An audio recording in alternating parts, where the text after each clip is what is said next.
नज़रों से देखते हैं तो हमें हमारे अंदर ही अनेकों परिवर्तन होने लगते हैं। न्यूज़ गर्म प्रज्ञा बुलेटिन के माध्यम से एक ऐसा ही प्रयास है। आप देखिए दीपकों को जलते हुए, आप देखें घाटों पर रखे हुए जो ये दीपक है, जो जहाँ पर बैठा है वहीं पर अपनी व्यवस्था बनाया हुआ है। और सबसे बड़ी बात है, जब व्यवस्था के लिए सारे इंतजाम किए हों तो हमारी श्रद्धा कई गुनी बढ़ जाती है।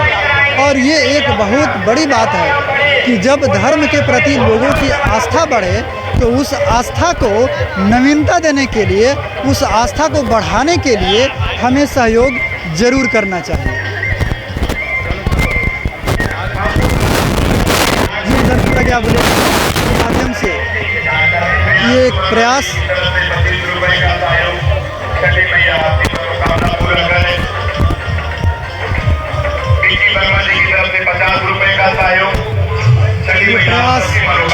सचमुच लोगों की संख्या, अब देखिए घाटों में पानी के अंदर खड़े हुए महिलाएं, पुरुष सारे इकट्ठे होकर के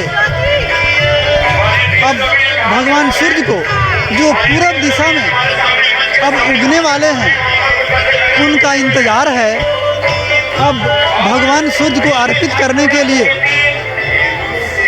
वो अपने आप को तैयार कर रहे हैं। कहा जाता है कि जल के अंदर घुटनों तक, कमर तक जब खड़े होकर के भगवान सूर्य को अर्घ दिया जाए तो उसका परिणाम बहुत ही दिव्य होता है।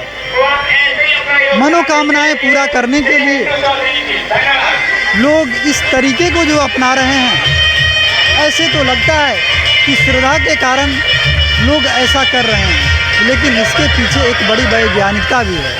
विज्ञान भी इस बात को स्वीकार करता है कि जब हम पानी में खड़े होकर के भीगे हुए शरीर से सूर्य का अर्घ देते हैं तो सूर्य की शक्तियाँ हमारे अंदर सबसे ज़्यादा अवशोषित होती हैं और हमारे मनों के अंदर से श्रद्धा से जो संकल्प उभरते हैं उस संकल्प को पूरा होना काफ़ी आसान हो जाता है और वह परिणाम अवश्य ही हमें मिलता है।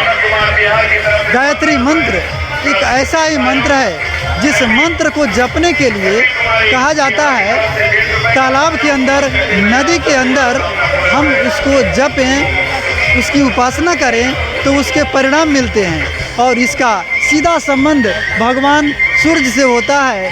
जो उगते हुए सूर्य को उपासना करने के लिए ये उपासना की जाती है। मिलता जुलता ये व्रत, गायत्री साधना से मिलता जुलता ये व्रत सचमुच में हमें संदेश दे रहा है कि हमें अपने आप को प्रकृति से जोड़ना होगा, हमें अपने आप को सूर्य से जोड़ना होगा, हमें अपने आप को जोड़ना होगा उस चेतना से जिस चेतना ने हमें जन्म दिया है, जिस चेतना ने मानव सभ्यता को विकास में सबसे बड़ा योगदान दिया है। अब हम कोशिश करेंगे आपके अंदर जो चेतना जग रही हो आप भी उसे बाहर निकालें। आप भी अपनी संस्कृति को आगे बढ़ाने के लिए, संस्कृति की चेतना को आगे बढ़ाने के लिए एक छोटा सा प्रयास तो जरूर करें। बहुत बहुत धन्यवाद आप सभी का।